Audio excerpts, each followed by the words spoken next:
I didn't see you there. Well, now that you're here, I'd like to talk about how to teach your puppy house manners. So if you just got a new puppy, or if your puppy has been through one of our training programs, make sure to watch this video.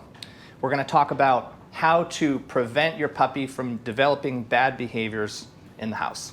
I know that a lot of you watching this will eventually want your puppy to be free in the house, but it's important that you go through several steps before you give your puppy unsupervised free rein. There are a lot of dogs that we don't recommend leaving them loose in the house unattended. Dogs like Malinois or Huskies, you may have to crate them or kennel them anytime that you leave the house. So this video is going to go over what tools and techniques you should use to manage your puppy's behavior in the house and prevent them from making bad decisions.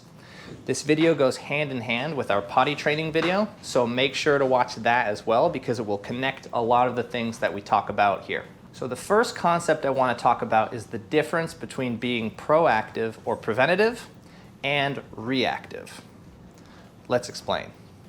So being proactive or preventative means you're not even allowing your puppy to make a bad decision in the first place. For example, if you don't want your puppy stealing food off the table or the counter, if you never leave food for them to get, then they'll never get rewarded for that behavior and your puppy is less likely to try it.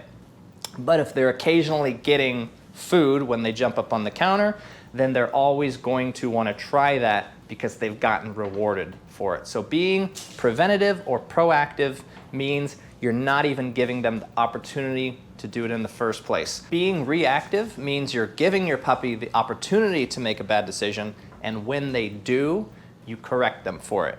With the food stealing example, that would be like you're leaving food out on the table when you're supervising your dog, and when you see them jump on the table, you correct them for it. The purpose of the correction is to make it an unpleasant experience for them so that they're less likely to do it again. So which approach is better, proactive or reactive? Well, you need a little bit of both, but it's much better to be as proactive as possible. You can accomplish a lot, especially with a young puppy, if you simply never allow them to make bad decisions in the first place. Of course, you'll have to be reactive at times too. There'll come a time where your puppy will make a bad decision and you'll have to correct them for it, but take every measure possible to be as proactive and preventative as possible. One of the most common mistakes we see people make is they give their puppy too many opportunities to make bad decisions, and it starts to become a habit. Every time your puppy gets away with something bad and they don't get corrected for it, they're more likely to do it again because they either got rewarded for it or it'll just become a habit. So next, I want to talk about a few really important management tools that will help you be preventative. So first, we have the crate. Next, we have the X-pen, also known as exercise pen. Next, we have the place bed. And lastly, we have the leash. All right, so let's talk about the crate first. This is what you'll use if you're not able to supervise your puppy at all. So if you're not home, your puppy should go in their crate. If you're home, but you're preoccupied doing something like working or on an important phone call, your puppy should go in the crate. So again, anytime you're not able to supervise them, make sure they go in the crate. We have a whole separate video on the crate where we'll go into more detail about how and when to use it. But just know this is the most effective preventative tool that there is. The next management tool is the X-pen. So the X-pen essentially acts as an expandable crate. So it gives your puppy more freedom to move around, but still keeps them relatively secure. So if you aren't able to devote 100% of your attention to your puppy, but you can still periodically check in on them, this is an acceptable tool to use. So if you're cleaning, cooking, or you need to go outside briefly, it's okay to leave your puppy in the X-pen. Make sure to get the highest height possible. Puppies can learn how to jump out of this. We don't recommend leaving your puppy in an X-pen if you're gonna leave the house. If you're gonna leave, the crate is much better. We'll go into more detail about how big to make the X-pen area.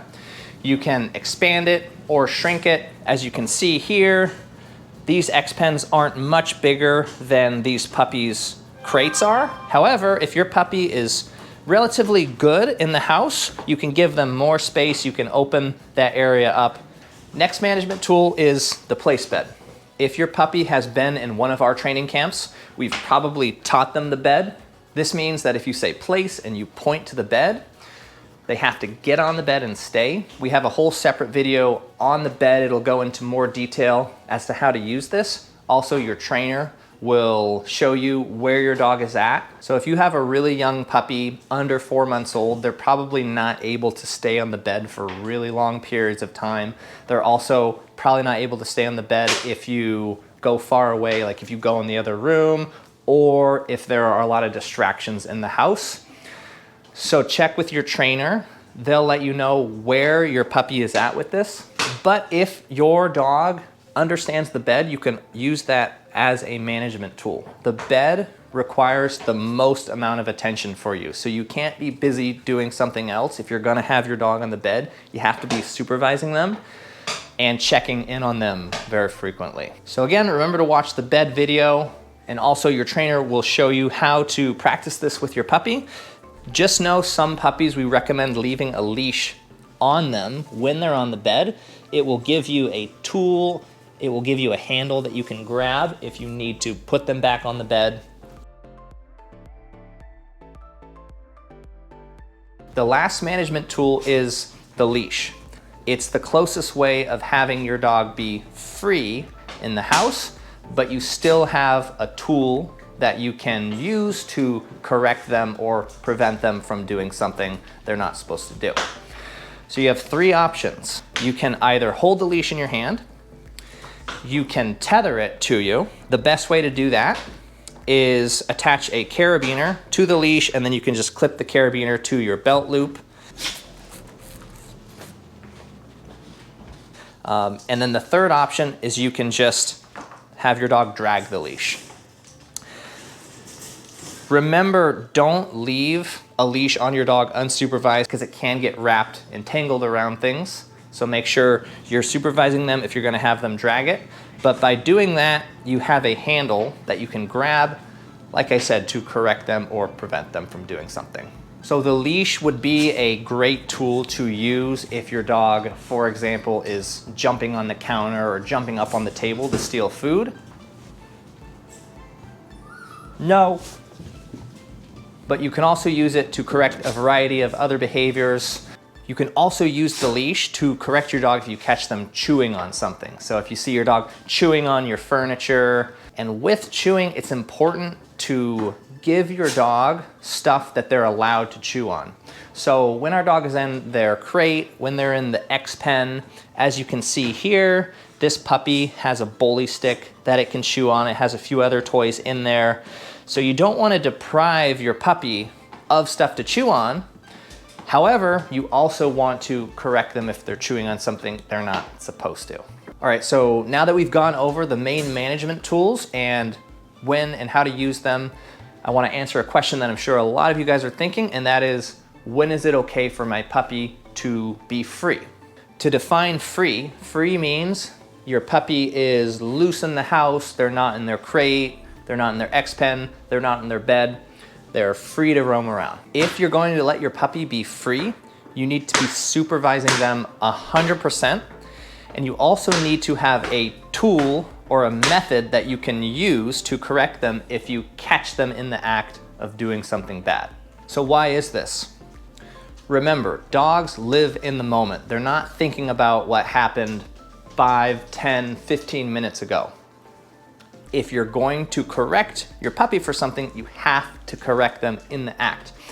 If your puppy chewed on your furniture 30 seconds ago, it's too late to correct them because they're not going to understand why they're getting corrected. This is why if you're gonna let your puppy be free, you need to be supervising them 100% so that you can catch them in the act. Also, as I mentioned, you need to have a tool or a method that you can use to correct them. Talk to your trainer about what method is best for your puppy, but just know you have to have something that you can use. If your puppy is off leash and they're running around the house and they do something bad and you don't really have a way of correcting them, then that's not good because they just got away with that behavior. And remember, the more times your dog rehearses, practices a bad behavior in the house, they're more likely to do it again, especially if there's no consequence for it. And remember, it's much better to be proactive about this type of stuff. So if you have a high energy puppy and you're letting them be free in the house too early before you've gone through all these steps, then there's a good chance they're gonna develop bad behaviors. So to answer this question about when is it okay for my puppy to be free, we give our puppy more freedom slowly over time, the better behaved they are. So if your puppy has been really consistently good when you're letting them be free in the house, then you can give them a little bit more free time every day. However, it's not always a linear progression. Sometimes our puppies regress.